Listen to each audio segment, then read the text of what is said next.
Hello and welcome to this video. Let's discuss few MCQs from the chapter of body fluids and circulation.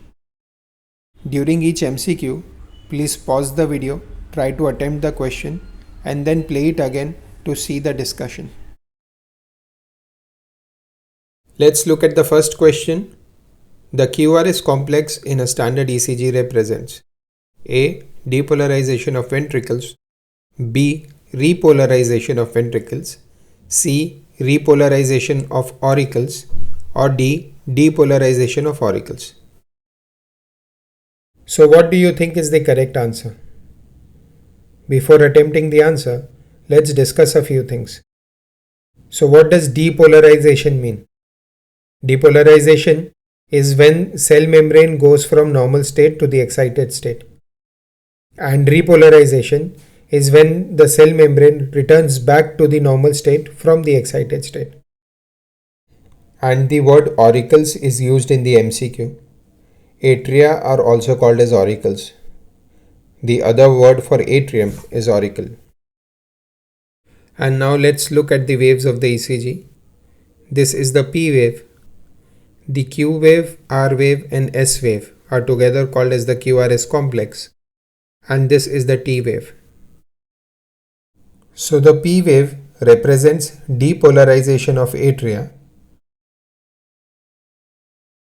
The QRS complex represents depolarization of ventricles.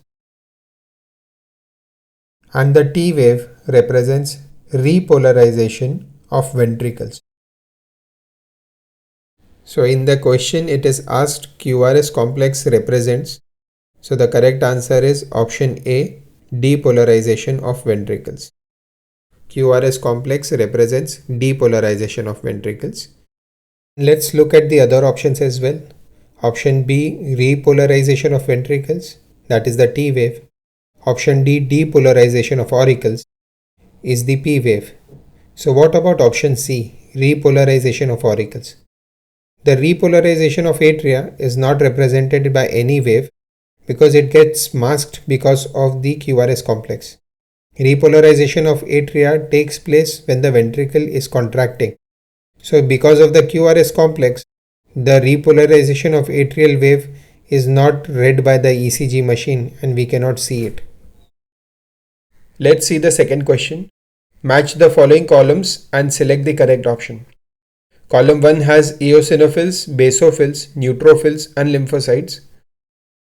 The options in the column 2 are immune response, phagocytosis, release histamine and destructive enzymes, and lastly release granules containing histamine. So we have to match the WBCs with their functions. Let's revise a few points about the WBCs. White blood cells are also called as leukocytes. They are colorless nucleated cells and have a shorter lifespan compared to the RBCs. Normal WBC count is about 6000 to 8000 WBCs per millimeter cube of blood. The WBCs are divided into granulocytes and agranulocytes. When observed under the microscope, the cytoplasm of granulocytes appears to be granular, that is, it contains granules, whereas the cytoplasm of the agranulocytes appears to be clear. The granulocytes are 3 in number: neutrophils, eosinophils and basophils, and the agranulocytes are 2 in number: lymphocytes and monocytes. So let's discuss few points about them. Neutrophils are the most abundant WBCs. They constitute up to 60 to 65% of total WBCs. The main function of neutrophils is phagocytosis. Next is eosinophils, which make up to 2 to 3% of the total WBCs. Eosinophils help in resisting infections. Important association of neutrophils is allergic reactions. The role of eosinophils in allergic reaction is very important. So any MCQs mentioning allergic reactions, you should always think about eosinophils. Eosinophils also help in fighting against parasitic infections. And the last, granulocyte basophils, they make up to 0.5 to 1% of total WBCs. They are the least in number. Basophils are least in number and are involved in inflammatory reactions. Basophils also secrete histamine, serotonin, heparin, etc. These are mediators of inflammation. Next is A granulocytes. The lymphocytes make up to 20 to 25% of total WBC count. There are two major types of lymphocytes, T lymphocytes and B lymphocytes. Both are associated with immune response. And lastly, monocytes make up to 6 to 8% of the total WBC count, and their main function is also phagocytosis. Now going back to the MCQ, if you see the options, option C neutrophils with option 2 phagocytosis and option D lymphocytes with one immune response are pretty clear. Option 3 and 4 are a bit vague. Release histamine destructive enzymes and release granules containing histamine. These are a bit vague options. But if you look at the answer, answer 3 has option C with 2 and option D with 1. And no other option has option C as 2 and D as 1. So by this we can safely say that 3 is the correct answer. Moving on to next question. What would be the heart rate of a person if the cardiac output is 5 liters? Blood volume in the ventricles at the end of a diastole is 100 ml and at the end of the ventricular systole is 50 ml. The options are 75, 100, 125 or 50 beats per minute. So they have given you the cardiac output, they have indirectly given you the stroke volume, and you have to calculate the heart rate. So what is the formula for cardiac output? Cardiac output is equal to stroke volume into heart rate. Now applying simple maths, if you need to calculate heart rate, then heart rate will be cardiac output divided by stroke volume. So the cardiac output given in the MCQ is 5 liters, that is 5000 milliliters. And what about the stroke volume? For that we need to quickly see the cardiac cycle again. Initially all the 4 chambers of the heart are in a relaxed state in the cardiac cycle. This is the state of joint diastole. The ventricles are being filled from blood which is coming from the vena cava into the right side and from the pulmonary veins into the left side. When the diastole is about to end, the atria contract and push more blood into the ventricles. So the amount of blood in the ventricles at the end of the diastole is called as the end diastolic volume. In simple words, it is the volume of blood in the ventricles at the end of the diastole before the ventricles start to contract. In this person in the MCQ, this volume is 100 ml. Now the impulses reach the ventricles and ventricles start to contract. This results in increase in pressure inside the ventricles. The increase in pressure causes the AV valves to close and the semilunar valves to open. And ventricles pump blood into the pulmonary artery and the aorta. After which the systole ends. Ventricles cannot pump all blood inside the pulmonary artery and the aorta. So even after the systole, there is some amount of blood remaining inside the ventricles. This is called as end systolic volume. So the end systolic volume is the volume of blood remaining inside the ventricles after systole. And stroke volume is the volume of blood pumped into the pulmonary artery and the aorta during ventricular systole. In this person in the MCQ, the volume of blood in the ventricles after systole is 50 ml. So in this person, there was 100 ml of blood in the ventricles before systole and 50 ml of blood was remaining in the ventricles after systole. So what was the volume of blood that was pumped out of the ventricles? That is the stroke volume. So 100 minus 50 is 50 ml. His stroke volume is 50 ml. So the volume of blood at the end of diastole is 100 ml in this person. End diastolic volume is 100 ml. And the volume of blood at the end of systole in this person is 50 ml. So N systolic volume is 50 ml. So as we have already seen, stroke volume is N diastolic volume minus N systolic volume. So 100 minus 50 is 50 ml. So now we know that the stroke volume is 50 ml. Let's calculate the heart rate. Cardiac output is 5000 ml divided by stroke volume 50 ml. So when you divide 5000 by 50, the answer is 100. So the heart rate of this person is 100 beats per minute, and the correct answer is option B. Moving on to the next question. Match the column 1 with column 2. Column 1 has different waves of ECG and column 2 has different states which the waves represent. You have to match them correctly. From the first MCQ, I hope you remember, I said that there is no wave on the ECG for repolarization of atria. So repolarization of atria cannot be seen on the ECG. In this MCQ, in the column 2, option 5 is given as repolarization of atria. And in the answers, option 1, option 2, option 3, all three have this option 5 present. So just by looking at the MCQ, we can already guess the right answer. We just need to confirm it now. So P wave represents depolarization of atria. So A is 4. QRS complex represents depolarization of ventricles. So B is 1. T wave represents repolarization of ventricles. So C is 2. And reduction in the size of T wave can be seen in coronary ischemia. And there is no wave for repolarization of atria. So D is 3. So the correct answer is option 4. Next question. Match the items given in column 1 with those in column 2 and select the correct option. So column 1 has tricuspid valve, bicuspid valve and semilunar valve.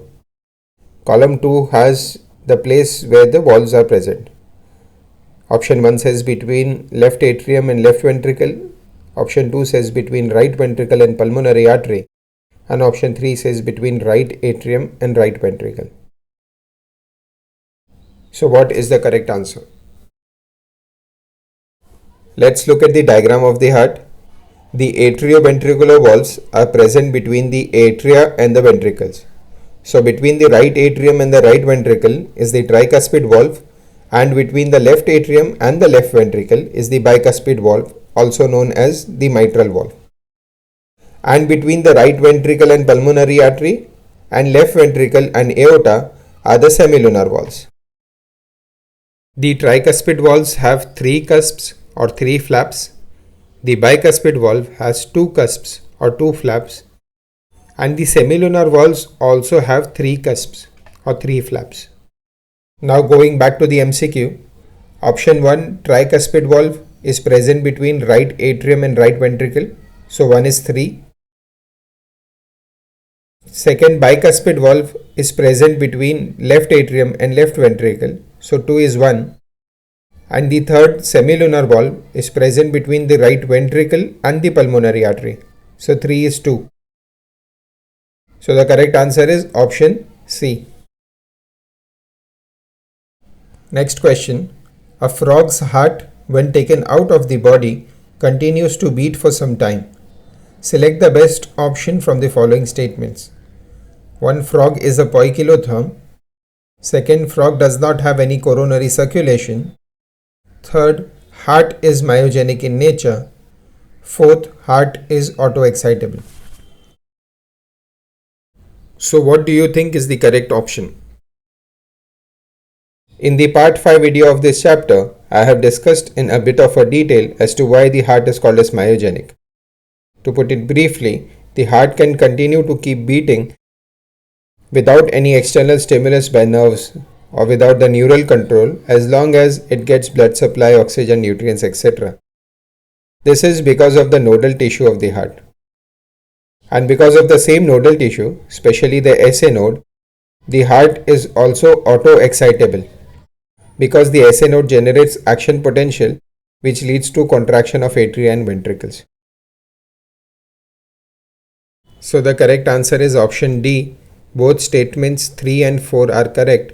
Heart is myogenic and auto-excitable, because of which the frog's heart continues to beat for some time even after being taken out of the body. Next question. Name the blood cells whose reduction in number can cause clotting disorder, leading to excessive loss of blood from the body. Option A is erythrocytes, B is leukocytes, C is neutrophils, and option D is thrombocytes. So what do you think is the correct answer? So the correct option is option D, thrombocytes. Let's discuss few points about thrombocytes, which are also called as platelets. They are cell fragments produced from megakaryocytes, which is present in the bone marrow. So in the diagram you can see that megakaryocyte gives many small fragments which go into the blood circulation and are called as platelets or thrombocytes. The normal platelet count is about 1.5 lakh to 3.5 lakhs per millimeter cube of blood. Platelets secrete substances which are involved in coagulation or clotting of blood. Therefore, decrease in platelet count or decrease in the number of platelets can lead to excessive blood loss. Next question.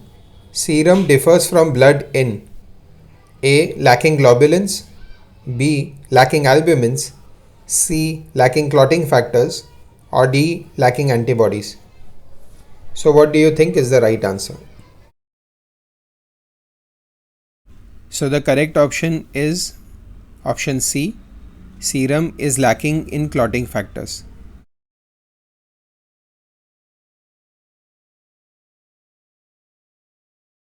While discussing about plasma, we had come across a line about serum, that plasma without clotting factors is called as serum. Moving on to next question. Blood pressure in the mammalian aorta is maximum during A. Systole of left atrium, B. Diastole of right ventricle, C. Systole of left ventricle, or D. Diastole of right atrium. So what do you think is the right answer? So the correct answer is option C, systole of left ventricle. During ventricular systole, blood is pumped into aorta. This increases pressure inside the aorta. The maximum pressure in aorta is during systole. We also know that blood pressure has an upper reading, that is the systolic pressure, which is also called as the pumping pressure. Normally, systolic pressure is about 120 millimeters of mercury, and a lower reading, which is called as the diastolic pressure or the resting pressure, which is normally about 80 millimeters of mercury.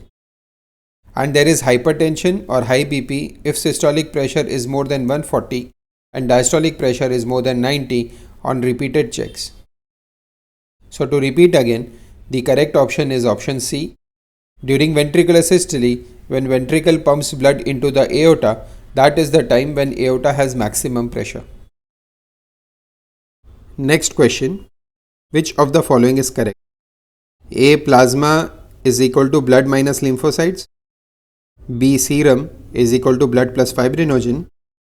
C. Lymph is equal to plasma plus RBC plus WBC. Or D. Blood is equal to plasma plus RBC plus WBC plus platelets. So what do you think is the correct answer? The correct answer is option D. Blood is equal to plasma plus RBC plus WBC plus platelets. Let's look at all the options. Option A says plasma is equal to blood minus lymphocytes. This is incorrect. Plasma is blood minus the formed elements, all RBC, WBC and platelets. When all the formed elements are removed from the blood, then we get the plasma, not only the lymphocytes. Option B says serum is equal to blood plus fibrinogen. This is also incorrect. Serum is plasma minus the clotting factors. When you remove clotting factors from plasma, then you get serum. Option C says lymph is equal to plasma plus RBC plus WBC. This is also incorrect. Lymph is a clear fluid. It does not contain RBCs. Lymph is made up of plasma and it is rich in WBCs, but it does not contain RBCs. And the final option, blood is equal to plasma plus RBC plus WBC plus platelets, is the correct answer, where blood is plasma plus formed elements, and the formed elements are RBC, WBC and platelets.